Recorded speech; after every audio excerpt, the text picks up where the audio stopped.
Lilo Carenza, bonsoir, merci d'être là. Oui, pardon, honneur aux dames. Valérie Palenque, bonsoir. Et puis Roel Jacobs, historien, echt bruxellaire, comme on dit. Un beetje wel. Ouais.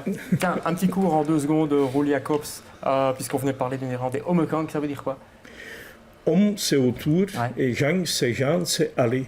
Donc le marché autour. Donc au départ, c'est les prêtres qui font une procession sur le territoire d'une paroisse. Et puis pour ne pas se fatiguer, ils font autour de l'église symboliquement. Et puis on a oublié un petit peu la paroisse, mais ça on va en parler.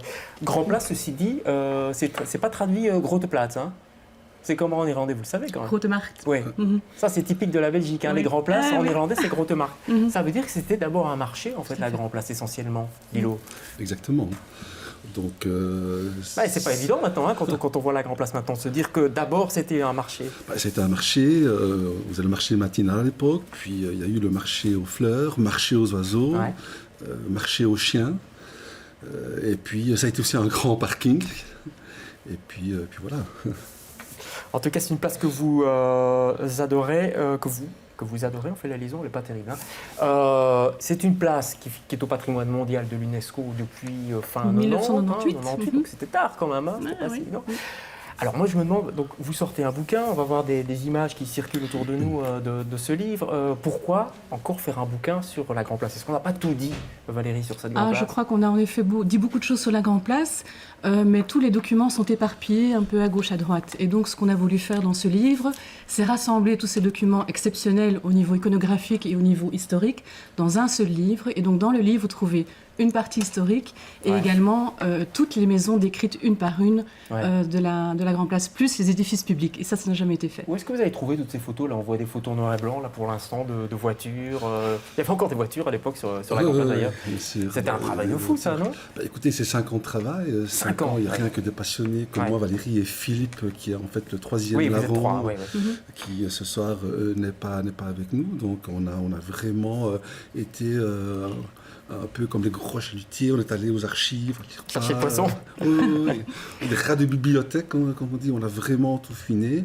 Et on a beaucoup lu, on a beaucoup demandé autour de nous. Et voilà, après 5 ans de travail, ce bébé... Le travail, oui. Est-ce que, j'ai demandé à l'historien, puisqu'il est là, est-ce que c'est rigoureux? Vous l'avez feuilleté, ce livre, Roel Jacobs?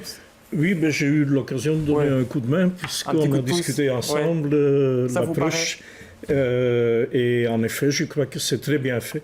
Le problème de la Grande Place, d'ailleurs de tout le patrimoine bruxellois, c'est que souvent on raconte à peu près n'importe quoi. Ah bon?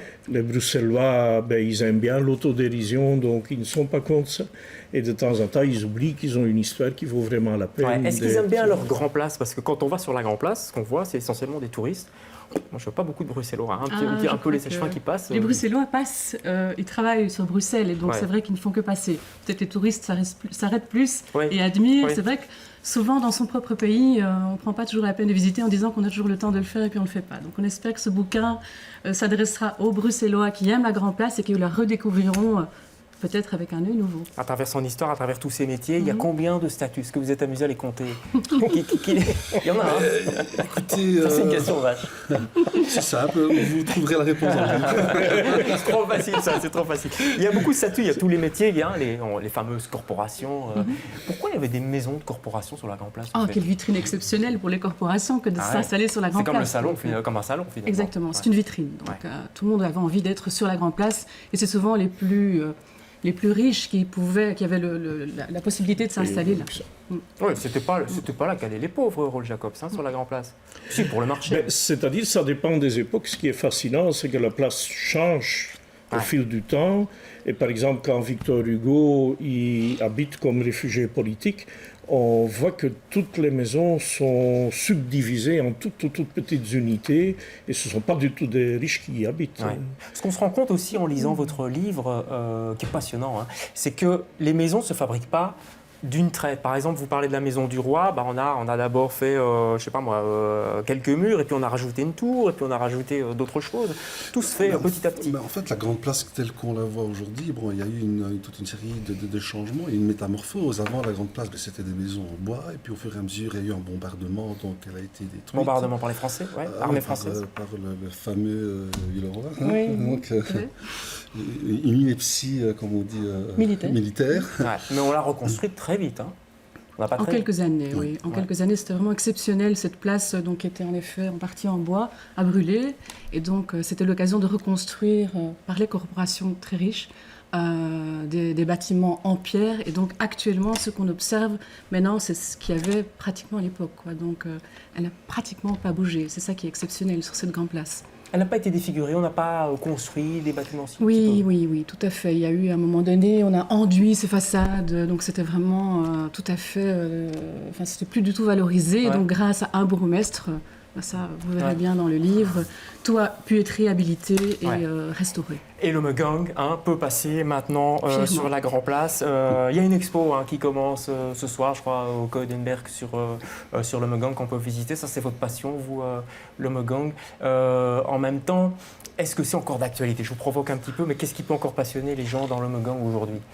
Ça date quand même de Charles Quint. Oui, l'intérêt de l'exposition, c'est que ça permettra peut-être de mieux cibler, de mieux expliquer ce qu'est le Megang, car tout comme la Grande Place, c'est un événement qui a évolué beaucoup et il a bien changé. On va voir des images. Relate 7 siècles d'histoire de Bruxelles.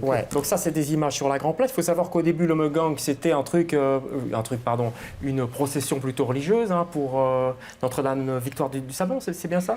Ça évolue très vite. Au départ, c'est vraiment une procession des serments, donc en fait des guildes militaires. Mais très vite, ça devient un cortège qui a une dimension mondaine, où en fait tous les corps constitués de la communauté urbaine se manifestent. Et c'est ça qui est vraiment important. Donc celui que nous reconstituons chaque année maintenant... C'est pas le premier, c'est pas l'original que vous reconstituez.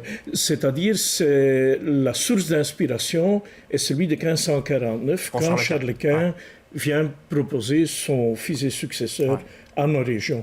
Mais les origines se situent déjà au XIVe siècle, et après le XVIe, ça change encore de contenu.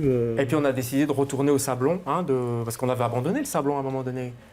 Non, c'est-à-dire le Sablon a toujours été la chapelle des serments.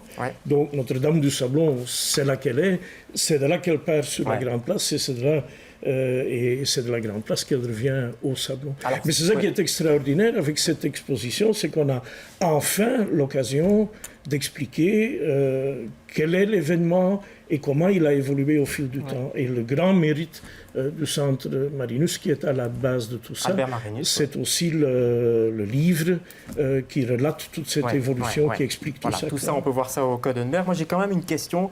Depuis quelque temps, c'est devenu un spectacle un peu grand public, présenté en plus par souvent des Français. Il y a eu Stéphane Bern dernièrement. Est-ce que ça s'est pas un petit peu désacralisé?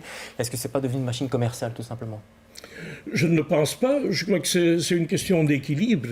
Il y a une évocation historique qui est quand même très très près de la réalité de l'époque. C'est le cortège qui descend du Sablon.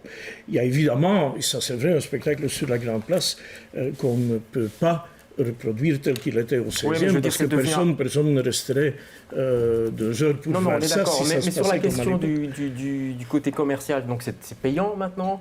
Il y a effectivement des vedettes françaises qui le présentent. Est-ce qu'il fallait vraiment tout ça? Est-ce qu'on ne perd pas les origines en faisant ça?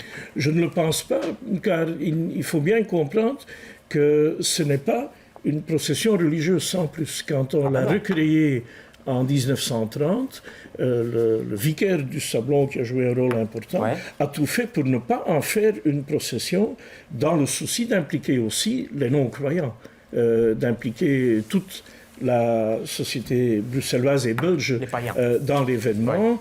Et le côté non religieux, le fait que ça montre l'importance de nos villes et de nos élites urbaines à l'époque, pèse au moins aussi lourd que l'aspect dévotion de D'accord, en tout cas, on aura tous les renseignements dans cette expo qui commence demain. J'ai l'inauguration ce soir. Oui, le vernissage maintenant. Au Koudenberg. Un mot, parce qu'on parlait de religion, un tout dernier mot sur la Grande Place. Il n'y a pas d'église sur la Grande Place, au fait. Pourquoi? Parce qu'il y avait une église pas loin, en fait, à l'époque. Ça s'explique. Il y avait l'église Saint-Nicolas qui était vraiment tout près. D'accord.